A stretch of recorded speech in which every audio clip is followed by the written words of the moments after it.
하나님의 말씀은 이사야서 26장 1절부터 우리 4절까지를 보겠습니다. 이사야서 26장 1절부터 4절까지를 보겠습니다. 우리 한 목소리로 함께 봉독하겠습니다. 이사야 26장 1절부터 4절까지 함께 봉독하겠습니다. 그날에 유다 땅에서 이 노래를 부르리라. 우리에게 견고한 성읍이 있으며 여호와께서 구원을 성벽과 외벽으로 삼으시리로다. 너희는 문들을 열고 신의를 지키는 의로운 나라가 들어오게 할지어다. 주께서 심지가 견고한 자를 평강하고 평강하도록 지키시리니 이는 그가 주를 신뢰함이니이다. 너희는 여호와를 영원히 신뢰하라. 주 여호와는 영원한 반석이심이로다. 아멘. 이 말씀에 은혜 쓰시기 바랍니다. 한 주일 동안 또 승리하신 줄로 믿고 하나님께 영광을 돌립니다. 오늘 분향된 기도회로 나온 여러분들에게 큰 은혜가 넘치고 또 기도의 문이 열리시는 그런 역사가 있기를 축원합니다. 이사야 26장에는 그날에 이렇게 시작해요. 그날에 하나님께서 그날에 우리를 구원하시겠다. 그날이라고 할 때 여기 노래를 부르겠다. 우리의 견고한 성읍이 있다. 여호와께서 구원을 성벽과 외벽으로 삼으시리로다. 이렇게 말씀하죠. 자, 하나님이 우리를 마지막 날 구원하실 것입니다. 그런데 구원의 그날은 사실은 굉장한 심판의 날이 될 것입니다. 하나님을 잘 섬기고 믿는 자에게는 하나님의 구원의 그 은혜를, 그 하나님을 모르고 하나님을 경멸히 여겼던 사람들에게는 하나님께서는 심판을 내리시는 날입니다. 그래서 마지막 날, 주님이 오시는 날 성도들은 노래를 부를 것입니다. 와, 주님이 우리를 구원하시구나. 드디어 주님이 오셨구나. 이렇게 찬송하는 그날은 사실은 엄청난 심판의 날이 될 것이라 하는 것입니다. 그래서 우리는 믿는 사람들은 마음을 항상 하나님께 두는 거거든요. 마음을 하나님께 두면 무슨 일이 벌어진다 하더라도 그것이 우리에게는 절망이 아니에요. 믿는 우리들에게는 항상 그것이 구원이 돼요. 2025년에 백두산이 폭발할 수 있다 하는 그런 예보가 있죠. 백두산은 100년에 한 번씩 터졌다는 겁니다.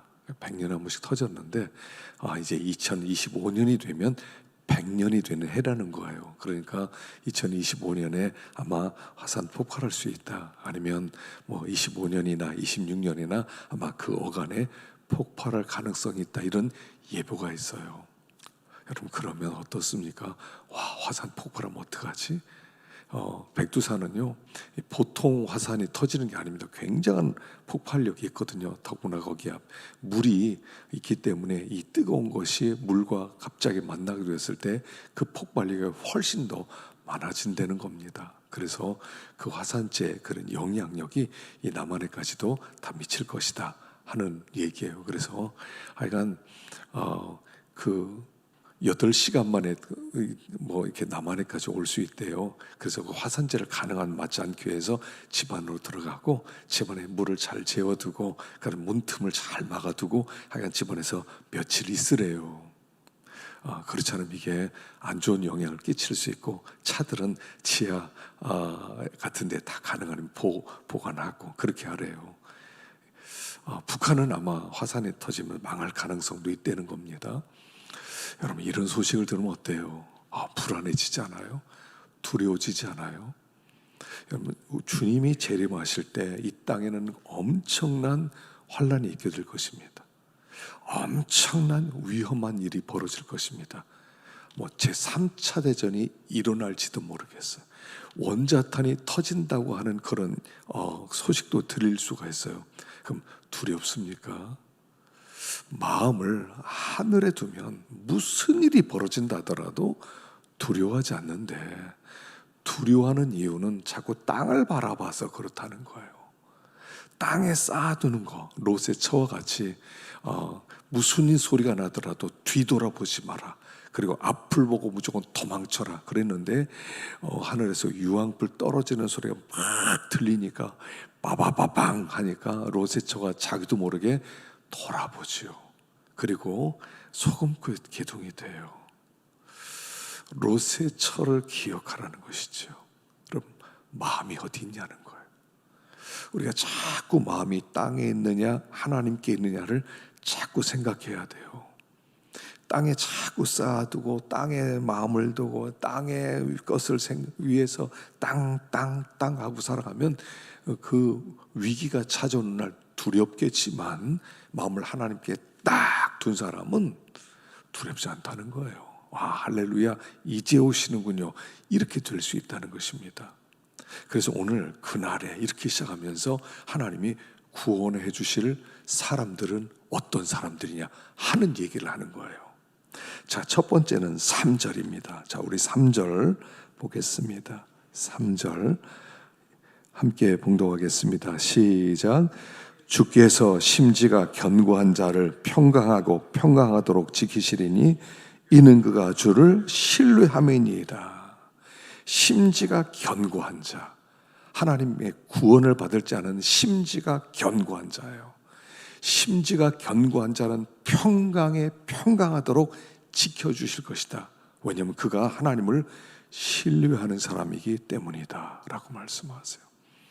마지막 날 하나님의 구원 받을 사람은 심지가 견고한 사람이에요. 견고하다는 것은 흔들리지 않는다는 뜻입니다. 흔들리지 않고 견고한 심지를 가지고 흔들림 없이 주님을 의지하고 바라보는 사람이다, 그런 뜻이에요. 그래서 예수 믿는 사람은 어떤 사람이냐? 심지가 견고한 사람이에요.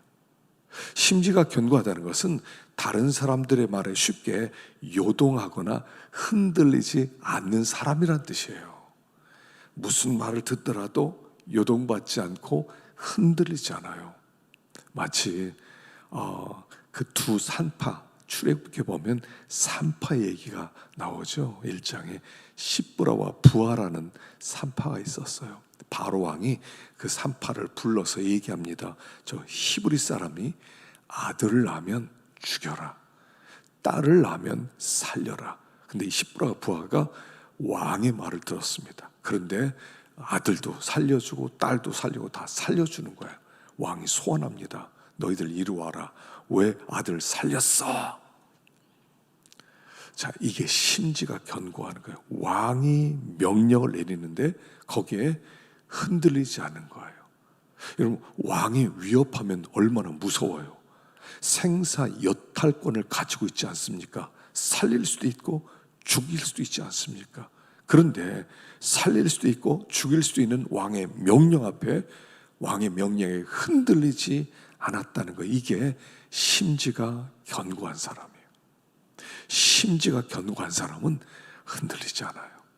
위협이 온다 하더라도 다니엘의 세 친구처럼 사드락, 메삭, 아벳느고처럼 왕이 만든 금신상에 절하지 않으면 풀무불 속에 집어넣겠다. 왕이요, 이 대대는 말할 것도 없습니다. 우리 하나님이 우리를 능히 건져내시겠고 그리하지 아니할지라도 절대로 절 안 합니다. 이게 심지가 견고함이에요. 심지가 견고한 자를 하나님이 건지신다는 거예요. 그럼 우리가 심지가 견고해야 되는데 어떻게 심지가 견고해져요? 여러분, 심지가 견고하는 것은요, 아주 단순해요. 하나님을 신뢰하면 심지가 견고해져요. 그래서 4절에도 너희는 여호와를 영원히 신뢰하라. 주 여호와는 영원한 반석이심이로다. 한마디로 하나님 믿으면 심지가 견고해요. 심지가 견고하지 못한 이유는 뭐냐면 하나님을 못 믿는 거예요. 하나님이 나 건지실 수 있어? 진짜 하나님이 구원 하나님이야? 하나님 의지하면 하나님이 나를 하나님 나라로 인도해 주셔? 흔들리는 거예요. 그럼 하나님을 딱 의지하고 하나님의 말씀은 분명하다. 하나님은 살아계시다. 하나님의 약속은 반드시 지킨다. 이걸 믿는 사람은 흔들릴 수가 없는 거예요. 살아계신 하나님인데 분명한데 저 사람이 나에게 무슨 해를 끼친다 한들 우리 하나님의 말씀은 반드시 성취되는데 하고 안 흔들리게 되어 있다라고 하는 거예요. 그래서 마지막 때는요, 하나님을 의지하는 겁니다. 하나님이 어떤 분인가를 더 깊이 알고 싶어야 돼요. 하나님, 당신의 말씀이 사실입니까? 여러분, 우리는 예수를 믿는 것이요, 늘 말씀드립니다, 목숨 거는 거라고 그랬어요. 신앙생활은 목숨 거는 거예요.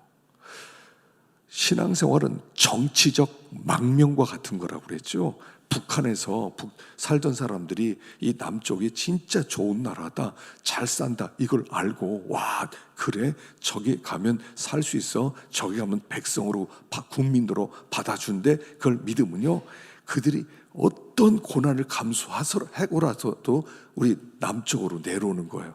이거 똑같아요. 이제까지 우리는 그냥 되는 대로 살았잖아요. 세상을 의지하고 사람을 바라보고 이렇게 이 세상에서 어떻게 우리는 생존해야 돼, 이렇게 살았다가 하나님은 살아계시고 하나님 앞에 심판이 있고 하나님이 예수님을 보내서 믿으면 구원을 해준다, 이런 하나님이 복음을 주셨기 때문에 이걸 믿고 하나님 나라로 가야 되겠다. 세상 나라, 이 김정은 통치 아래에 있는 그런 북조선이 아니라 남조선으로 남한으로 내려가야 되겠다. 하나님이 통치하는 하나님 나라로 가야 되겠다. 그리고 내려온 사람들이란 말이에요, 우리가. 그러니까 우리가 하나님을 신뢰하고 하나님을 의지하고 하나님이 어떤 분인지를 더 알게 되면, 그러면 심지가 견고해져요. 누가 뭐라고 하더라도 난 하나님의 백성이야. 난 천국 백성이야. 나는 그런 말에 나 위협한다고 흔들리지 않아. 너 그냥 두지 않겠어. 너를 생매장시켜서 한다 하더라도 나는 거기에 요동받지 않아. 하나님이 살아계시는데, 하나님의 말씀이 사실인데 절대로 흔들릴 수 없지. 이렇게 되는 거란 말이에요. 그래서 하나님이 이런 심지가 견고한 자를 하나님이 지켜주시고 하나님께서 하나님 나라로 이끌어 들여 주시겠다라고 말하는 거예요. 그래서 성경의 모든 사람을 보면 다 심지가 견고했어요.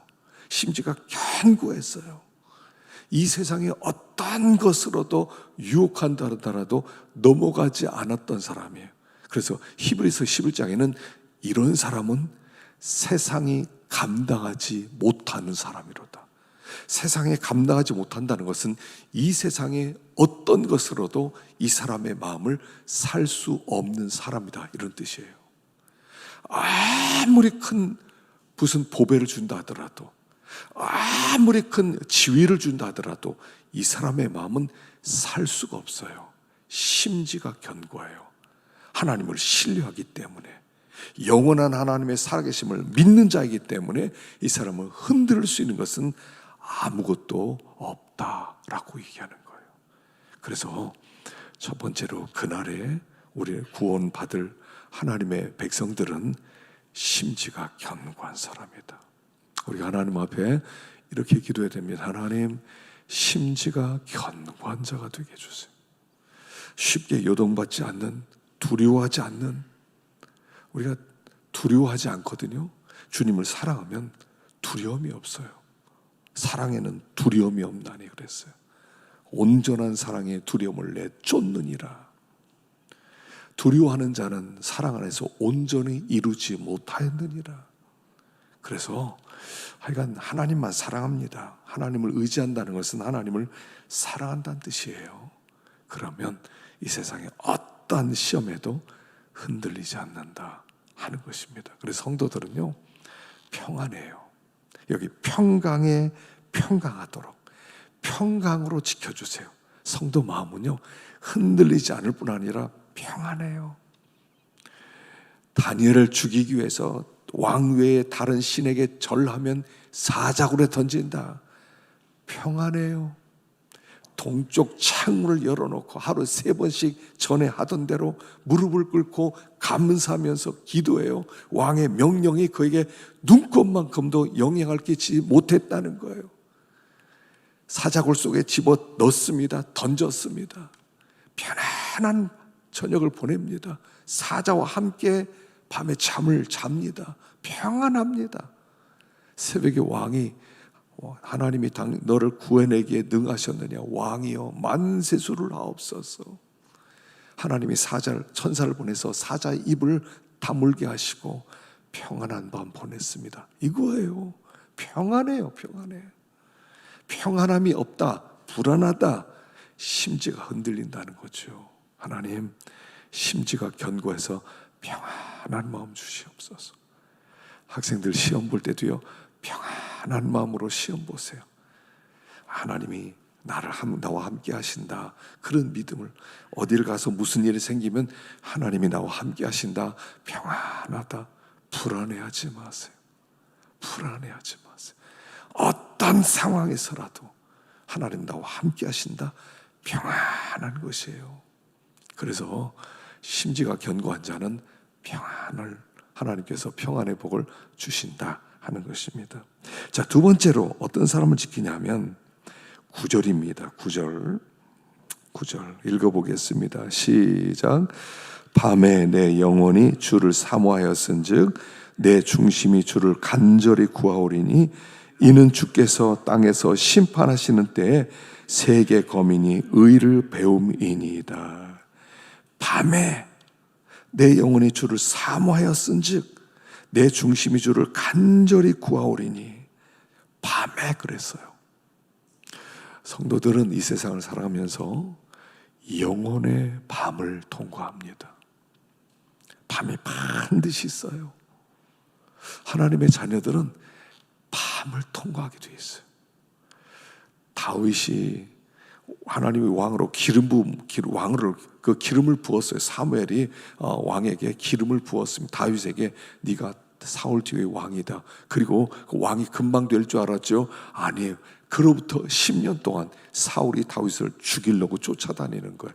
영혼의 밤이 10년이나 있었어요. 신앙생활 하다 보면요, 영혼의 밤이 온다는 것입니다. 이 땅에서 살아가는 삶이 어떤 면에서는 영혼의 밤이에요.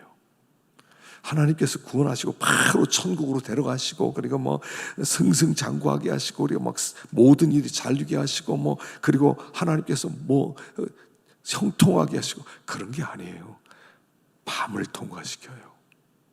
밤이 있단 말입니다. 밤을 주시는 이유가 뭘까요? 연단시키는 거예요. 연단을 시켜야 돼요. 믿음을 연단시키는 거예요. 그래서 이 연단이 계속 찾아옵니다. 다윗은요 10년 동안이나 그냥 죽을 고비를 몇십 번을 넘기지 않습니까? 그냥 여기로 갔다 저기로 갔다, 그냥 죽이려고 할 때마다 도망치고, 나중에 굴에서 살다가 나중에 블레셋 땅으로 갔다가 하간 곳곳에 도망치면서 그렇게 살았어요. 영혼의 밤이에요. 하나님 영혼의 밤을 통해서 우리를 연단시키고 우리를 점점 더 온전한 자로 만들어요. 그 밤에 무엇을 하는 사람이다? 주를 사모하였은지 그래요. 내 중심이 주를 간절히 구하오리니. 내 중심이 주를 간절히 구하는 거예요. 영혼의 밤에는요, 집중적으로 하나님께 기도할 때라는 거예요. 집중적으로 하나님께 나와서, 하나님 이 영혼의 밤이 찾아왔습니다. 하나님 이런 위기와 어려움이 찾아왔습니다. 이 속에서 하나님은 붙들어 주십시오. 정말 하나님께서 나를 살려주셔야 되겠습니다. 하나님 앞에 간절히 하나님을 찾는 시간이 있는 사람이라는 거예요. 그래서요, 영혼의 밤을 통과한 사람들 가만히 보면요, 하나님을 간절히 사모했던 사람이에요. 욥에게 영혼의 밤이 찾아오죠. 한때 재벌이었어요. 돈도 많았어요. 자녀들도 다 잘 되고 있었어요. 그런데 갑자기 영혼의 밤이 찾아옵니다. 그래서 그 1장과 2장 앞에서 1장과 2장에서는 그냥 좋은 시절을 조금 보내다가 3장부터는 계속 나오는 게 뭡니까? 결국 욥기를 읽어보면요, 욥의 기도예요. 그 친구들이 괴롭히고 네가 죄가 많아서 그래 정죄하고 그럴 때마다 그는 하나님께 부르짖는 거예요. 한마디로 욥기는 욥의 기도예요. 여러분, 밤에는요 기도하는 겁니다. 영혼의 밤이 왔을 때는 하나님을 찾는 거예요. 하나님 나를 불쌍히 여겨주세요. 삼손이 힘 있을 때 얼마나 승승장구했습니까? 블레셋 사람들 꼼짝 못하게 만들었죠. 낙타 턱뼈로 1000명을 죽이기도 하고 사자의 입을 찢어 발기기도 하고 성문을 들고 한 20km 그냥 산 꼭대기까지. 여러분 계룡산 올라가는 거 얼마나 어려워요.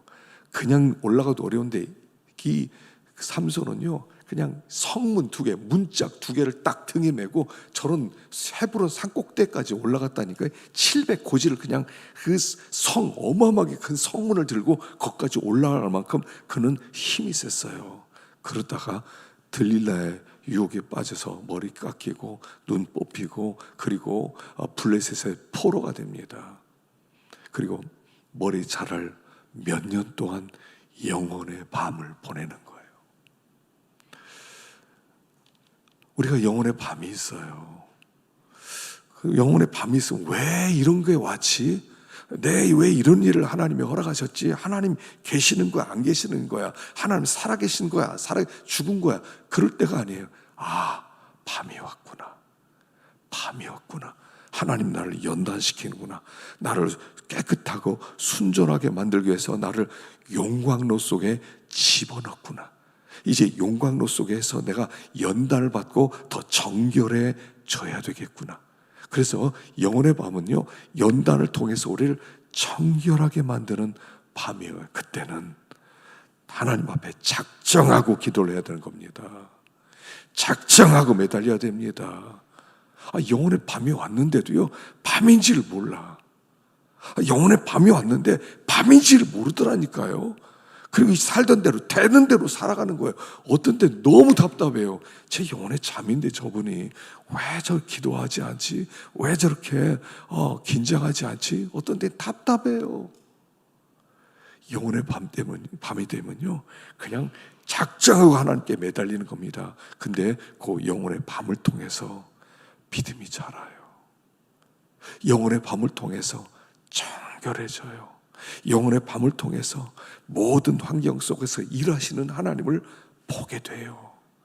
믿음이 성장하기 시작해요. 믿음이 자라요. 영혼의 밤을 통과하기 이전과 이후는 전혀 다른 삶이에요.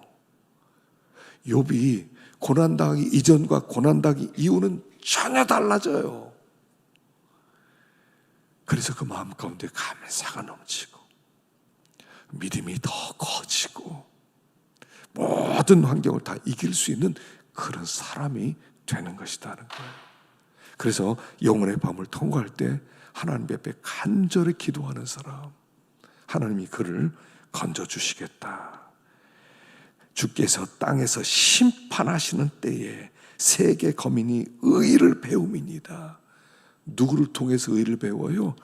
영혼의 밤을 통해서 하나님께 간구하는 그를 통해서 의를 배우게 된다라고 말씀하는 거예요. 그래서 영혼의 밤이 우리에게 찾아올 때 그때는 좌우 다른 거 살필 거 아닙니다. 왜 왔는지 따질 것도 아닙니다. 어떻게 살 것인지 생각할 것도 아닙니다. 무조건 하나님 앞에 나오는 겁니다. 그때 하나님의 세미한 음성을 듣게 될 것이다 하는 것입니다. 세 번째로 20절입니다. 20절 읽어보겠습니다. 20절 시작. 내 백성아 갈지어다. 내 밀실에 들어가서 내 문을 닫고 분노가 지나가기까지 잠깐 숨을 지어다. 밀실에 들어가서 문을 닫고 분노가 지나기까지 잠깐 숨어 있어 라고 하세요. 자, 밀실에 들어가라는 겁니다. 밀실 들어가는 사람. 밀실 들어가는 사람. 여기 밀실이 어떤 곳이겠어요? 밀실은 아무도 모르는 방이란 뜻이겠죠. 아무도 모르는 방. 아주 숨겨진 지하 창고. 아무도 몰라요. 아무도 몰라. 거기로 들어가서 숨으라는 거예요. 잠깐 숨어 있어라. 잠깐. 자, 분노, 하나님의 진노가 지나기까지 잠깐 숨어라. 이것은요, 이스라엘 백성이 10가지 재앙에 10번째 재앙이 있을 때 말씀을 상기시키는 거예요. 바로왕이 10가지 재앙을 당하면서도 회개하지 않습니다. 그래서 마지막에 장자 죽음의 재앙을 보내죠. 장자 죽음의 재앙을 보낼 때 먼저 그의 자녀, 그 이스라엘 사람들에게, 야, 너희들 어린 양을 잡아라. 그리고 그 피를 문지방과 문설주에 발라라. 그리고 그 속에 들어가 있어라. 그 밤에 아무도 나오지 마라. 죽음의 사자가 그 너희 집을 지나가게 될 것이다. 유월, 지나간다는 거죠. 유월절은 지나간다는 거. 너의 집을 지나갈 때 이 피를 보고 너희들은 그냥 지나가지만 피가 없으면 장자들은 다 죽을 것이다. 그리고 너희들 방에서 숨도 쉬지 말고 나오지 마라. 그래서 이걸 얘기하는 거예요. 밀실은 어떤 곳이냐면요, 예수의 피를 바른 방을 얘기하는 거예요. 예수의 피 아래 있어야 돼요. 우리가 예수의 보혈 아래에서 그 방으로 들어가야 돼요. 그 보혈의 덮임을 받은 사람만 살아날 거예요. 이게 밀실이에요. 하나님 앞에 기도할 때 항상 어떻게 기도하라고요? 십자가를 가지고 기도하라고 그랬죠. 십자가예요. 십자가. 여러분, 기도는 어렵지 않아요. 기도는 어렵지 않아요. 기도 뭘 하지? 간단해요. 하나님 감사합니다. 예수님의 피로 나 구원해 주셔서 감사합니다. 제가 그렇게 기도했잖아요. 나를 왜 이렇게 사랑하셨습니까? 나는 하나님의 사랑 받을 자격이 없는데 왜 독생자를 보내셨습니까? 땅에 있는 성도들은 존귀한 자들이니 나의 모든 즐거움이 저에게 있도다 하시면서 나를 왜 이렇게 사랑하십니까? 하나님 감사합니다. 이게 밀실기도예요. 이게 밀실기도. 밀실기도는요, 십자가를 붙들고 기도하는 거예요. 다음에 또 다른 기도하려고 하지 마세요. 월요일 날은 십자가 기도하고 화요일 날은 다른 기도 이러려지 마세요. 매일매일 십자가 기도를 하세요. 똑같은 기도 괜찮아요. 똑같은 기도 괜찮아요. 오늘도 하나님 일깨워 주셔서 감사합니다. 아버지, 나를 왜 이렇게 사랑하셨습니까? 십자가의 사랑으로 나를 구원해 주셔서 감사합니다.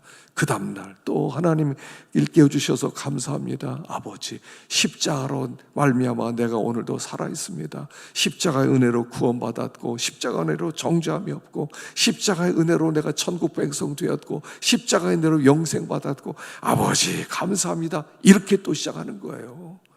기도 어렵게 생각하지 마세요. 대표 기도를 맡으면 어렵게 생각하지 마세요. 큰일 났다, 큰일 났다. 지난번에 우리 이은기 집사님 대표 기도 하는데 저를 막 찾아왔어요. 막 나가려고 그러는데, 이제 설교하러 나가려고 하는데, 목사님 큰일 났어요. 내가 기도한 걸 다 잊어버렸어요. 다 날려버렸대요. 그날 또 잘하셨어요. 잘하셨어요. 간단해요. 기도 어떻게 시작해요? 여러분 혹시 대표 기도 맡으시면 간단해요. 나를 위해 죽어주셔서 감사합니다. 멋있는 기도예요. 최고의 기도예요. 말을 막 아름답게 꾸미려고 하지 마세요. 막 사람들에게 막 내 좋은 거 막 보여줘. 괜찮아. 그냥 단순하게 하세요. 하여간 무조건 대표 기도 맞으면, 하나님 감사합니다. 예수님 나를 위해 죽어주셔서 감사합니다. 그러면요, 최고의 기도예요. 이게 밀실 기도예요. 그 속으로 들어가는 거예요. 주님, 십자가의 그늘 안으로 들어갑니다. 십자가의 사랑의 세계로 들어갑니다. 아버지께서 나를 이렇게 사랑하셨습니다. 나를 위하여 목숨을 버리셨으니 우리가 이로써 사랑을 알고 우리도 형제를 위하여 목숨을 버리는 것이 마땅하니라. 아버지, 하나님이 세상을 이처럼 사랑하사 독생자를 주셨으니 누구든지 저를 믿는 자마다 멸망하지 않고 영생을 얻게 주셔서 감사합니다. 여러분 이렇게 기도하세요. 어디 가더라도요. 밀실 기도는요, 십자가 기도예요. 그 속으로 들어가는 거예요. 아버지, 사랑을 좀 알게 해주세요. 사랑의 크기를 좀 알게 해주세요. 난 아버지의 사랑을 잘 몰라요. 사랑 좀 깨닫게 해주세요. 여러분요, 십자가 기도를 매일 하시잖아요. 매일 하다 보면 몇 주 가지 않아서 십자가 세계가 열려요. 감격이 열리고요. 이건 모두 다 그렇게 기도해봤던 사람들의 고백이에요. 십자가 지고 기도했더니 어느 순간인가 가슴에서 감사가 터져 나오더라. 찬송이 터져 나오더라. 기쁨이 터져 나오더라. 터져 나오게 돼 있어요. 십자가를 생각하면요, 처음에는 감동이 없을 수 있어요. 근데 십자가 매일 십자가 불어나가고 십자가 사랑 감사하고 그 보혈의 공로 힘있고 자꾸 하다 보면요, 하나님께서 눈에서 비늘 떨어지게 만들어 주시고, 우리 하나님께서 나를 얼마나 사랑하시는지 사랑으로 연합되는 것을 분명히 체험하게 되는 거예요. 이게 우리의 유일한 피난처예요. 피난처. 여러분, 피난처 다른 데 찾지 마세요. 공간적으로 막 이렇게 하지 마세요. 공간적으로 도망 다녀서 어디 피할 곳 찾지 마세요. 십자가 그늘 앞으로 나오세요. 십자가 앞으로 나오세요. 주님, 나 사랑하셨습니다. 아버지 감사합니다. 거기 잠깐 숨어 있어. 그래서 우리는요, 십자가 그 사랑의 세계 속으로 들어가서 거기서 십자가를 자꾸 생각하는 거예요. 기도가 안 되면요, 그렇게 기도해 보세요. 그냥 십자가. 십자가로 나를 구원하시다니. 십자가 은혜가 왜 이렇게 커? 십자가. 그러면요, 다 눈 다 열리고요, 하나님 회심의 은혜도 주시고 하나님을 만나고 하나님이 다 건져주시는 거예요. 그래서 이 마지막 때 하나님의 심판과 구원이 임하는 그날, 하나님께서 심지가 견고한 자를 하나님께서 지켜주시고, 영혼의 밤이 왔을 때 하나님 앞에 간구하고 밀실에 들어가서 십자가를 붙들고 살아가는 이 사람을 하나님이 다 들어 올라가게 하는 거예요. 아무쪼록 우리가 오늘도 밀실에 들어가시고 하나님의 구원의 능력을 힘입을 수 있는 우리가 되기를 간절히 축원합니다. 기도하겠습니다.